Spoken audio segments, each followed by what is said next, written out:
Assalomu alaykum aziz kuzatuvchilar. Moskvadan O'zbekistonga reysga qo'yilgan bugungi avtobuslarimiz ikkalasi ham bugunga chiqadi. Xudo xohlasa joylarimiz bor.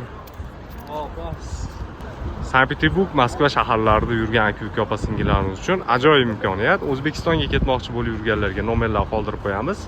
Videoni oxirigacha ko'rsalaring, qisqachagina avtobuslarimizni holatlarini obzor qilib beramiz. Yo'lovchilarimiz kelib joylashib o'tirishni boshlashgan.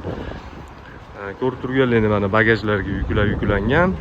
Har bir yo'lovchiga shunaqangi o'rtacha ikkitadan bagajlar bepul bo'ladi. Yukka pul olmaymiz, kilogrammini farqi yo'q. Transportimiz ichki holatlari ham yaxshi, pokiza yangi avtobuslar.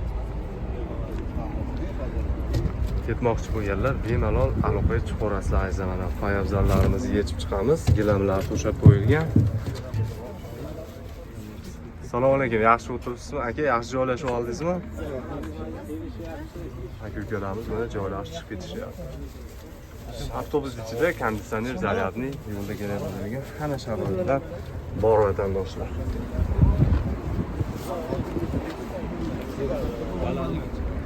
Kanalga podpiska bo'lmaganlar обязательно podpisatsiya bo'lib qo'yinglar. Har kuni chiqib turgan reyslarimiz haqida azizlar to'liq ma'lumotlar qo'yib boramiz. Bizni kuzatib boringlar, kanalga обязательно podpisatsiya bo'lib qo'yinglar.